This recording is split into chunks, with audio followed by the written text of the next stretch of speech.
Dependability word को replace करके हमको ट्रस्ट वर्ड डालना चाहिए।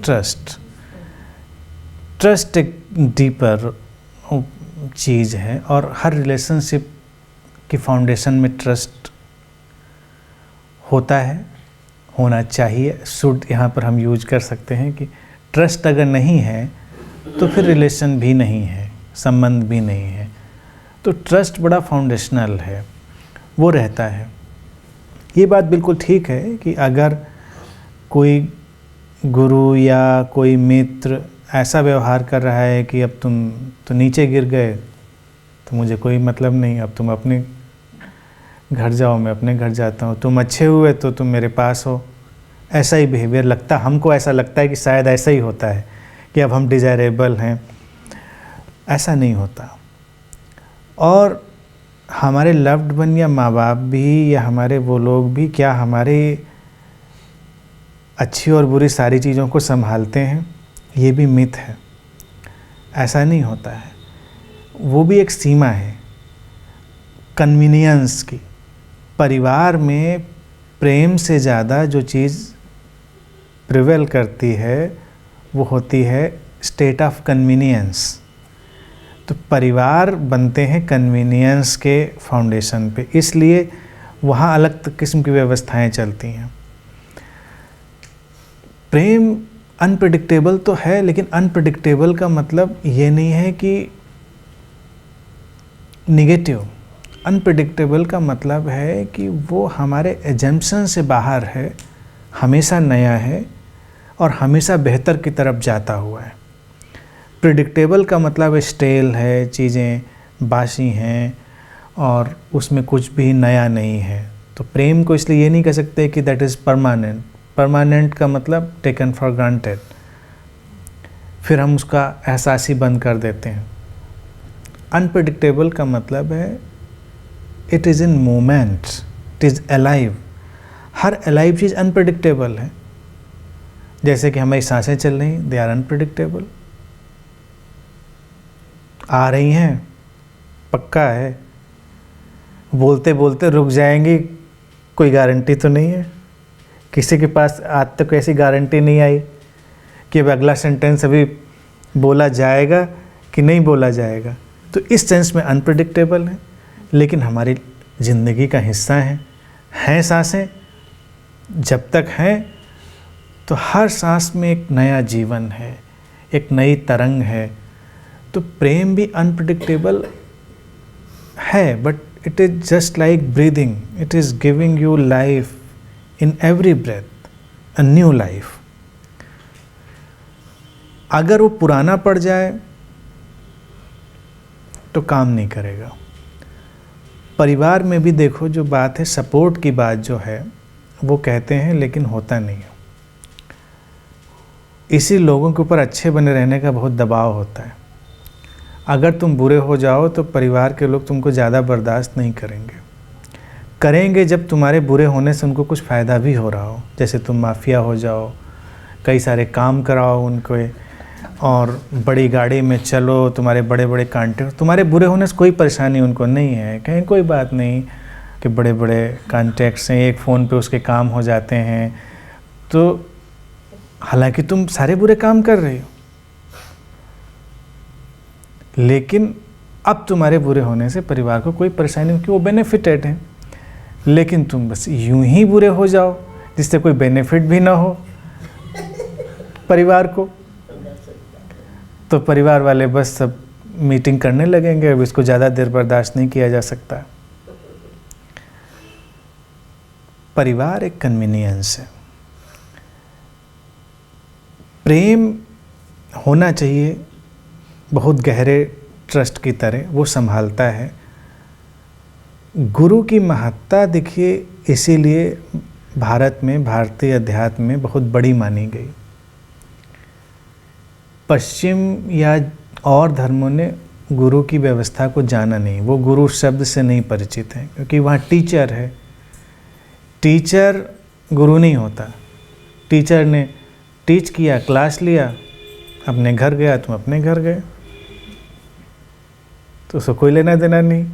उसको टीच करने का पेमेंट मिल रहा है टीचर को, गुरु को क्या पेमेंट मिल रहा है टीच करने का? किसी गुरु को कभी कोई पेमेंट नहीं मिलता, लेकिन फिर भी वो है। हालांकि गुरु लोग इनडायरेक्ट पेमेंट लेते हैं, वो अलग बात है। प्राइड उनका अलग तरह से डेवलप होता है, ईगो अलग तरह से फुलफिल्ड होता है। पेमेंट का मतलब हमेशा मॉनेटरी मत समझना। जैसे कोई ईगो ही अपना ब्लॉट करता चला जा रहा है तो वो भी है, लेकिन जो रियल गुरुज हैं, भारत उनकी बात करता है, स्यूडो की बात नहीं। उनकी जो प्रेजेंस है उसका सारा जादू ही इस बात का है कि वो हमें ट्रस्ट करते हैं, उनको हमारे ऊपर ट्रस्ट है। वो ये जानते हैं कि ये जो जेलसी, एंगर, लस्ट, जितनी बातों की बड़ी बुराई होती है, जो भी चीज़ें हैं, या पॉलीसाइकिक जिसकी बात हम लोग कर रहे थे, एनीथिंग टेम्परेरी हैं, सब ट्रांजिएंट हैं, ये तुम्हारा हिस्सा नहीं है। थोड़ी ही देर में ये सब चीज़ें छट जाएंगी और तुम्हारे अंदर से जो रियल सेल्फ है वो निकल कर आएगा। ये उनका ट्रस्ट है, यही खींचता है, यही हमको संभालता भी है। बाकी कोई हमारे अंदर ट्रस्ट नहीं करता। तुम एक गलती करो तो हमेशा के लिए ब्लैक लिस्टेड।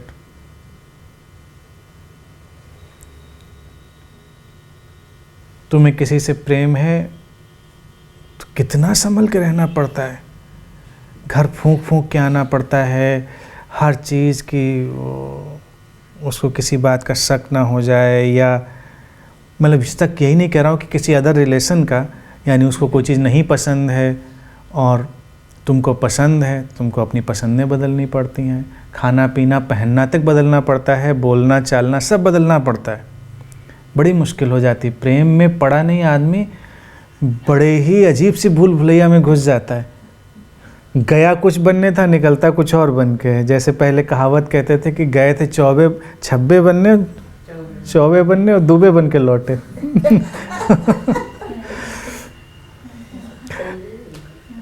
क्योंकि इतना प्रेशर है कि तुमको ऐसा होना है, तुमको वैसा होना है, तो व्यक्ति घर में घुसते हुए ही अलर्ट हो जाता है,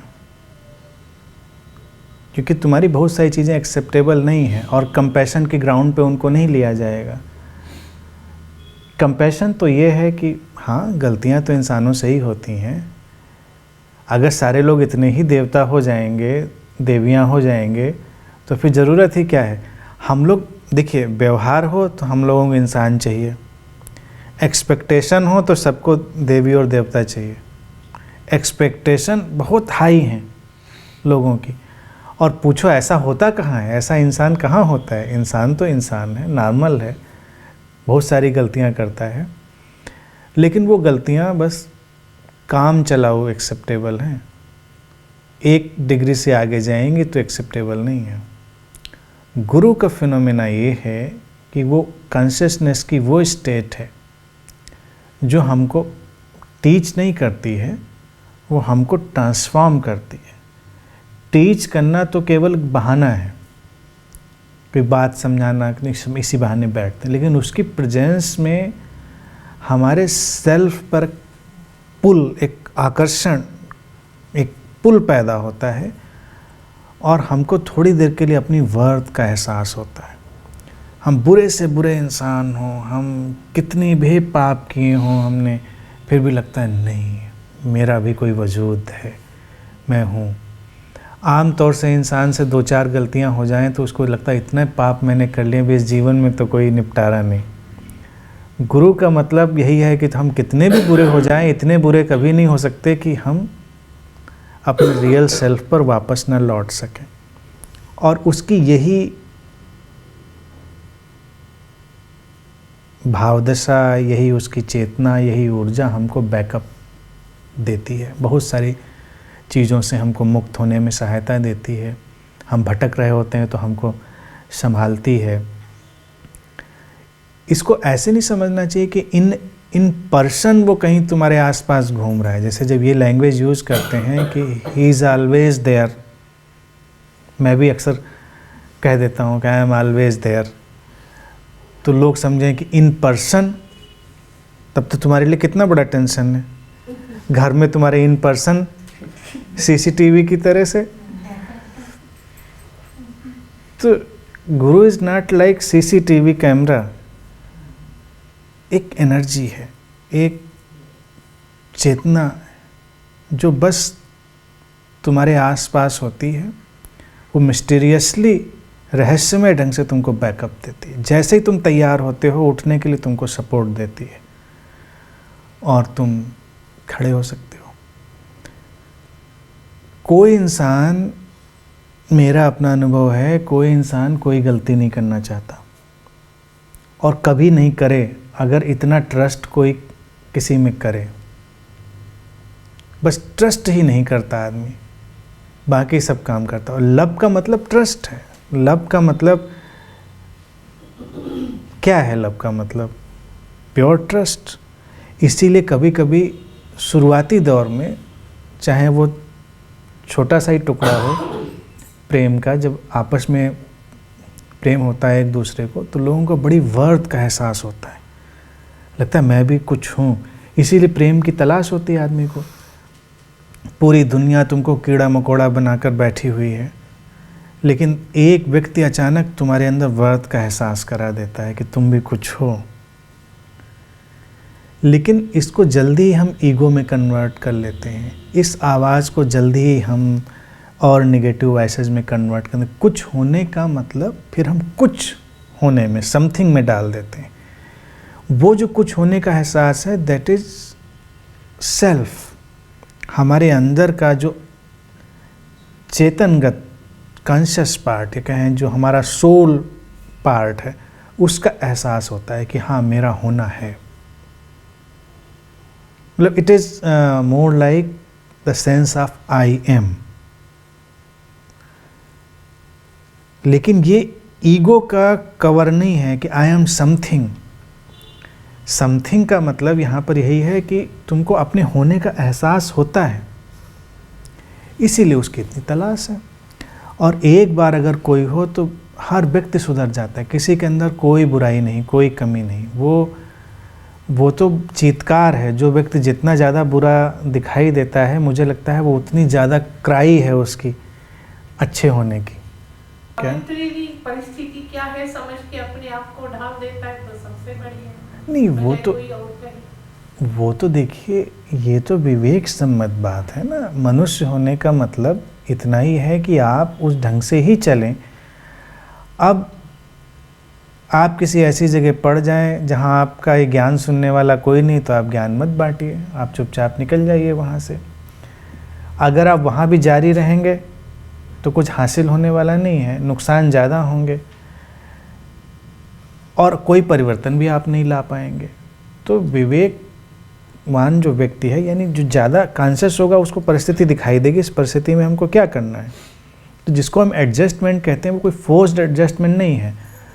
वो तो बस जस्ट लाइक ड्राइविंग है। जैसे सड़क पर आप ड्राइव करने निकले तो कम ट्रैफिक है, आप अच्छी स्पीड से जा रहे हैं। ज़्यादा ट्रैफिक है तो आपने स्पीड अपनी थोड़ी कंट्रोल कर ली। अब तब आप ये नहीं कहते चलूँगा तो मैं अपने ही अंदाज में, क्योंकि अब यहाँ पर तो चालान कट जाएगा, एक्सीडेंट हो गया तो तरह तरह की मुश्किलें हो जाएंगी, क्योंकि वहाँ खतरा ज़्यादा है, तो हम तुरंत एडजस्ट कर लेते हैं। लेकिन ये एडजस्टमेंट नहीं है, ये तो बस केवल एक रिफ्लेक्स बिहेवियर है, कॉन्शियस बिहेवियर है। तो ऐसे ही जैसे भी लोगों के बीच में हम हों, उस तरह से अपने व्यवहार को मैनेज करके आगे जाना चाहिए। वो हमारी ऊर्जा को ज़्यादा बचाता है, नहीं तो हम बहुत बेकार के संघर्ष में पड़े रहते हैं। ठीक है, आज के लिए इतनी बात।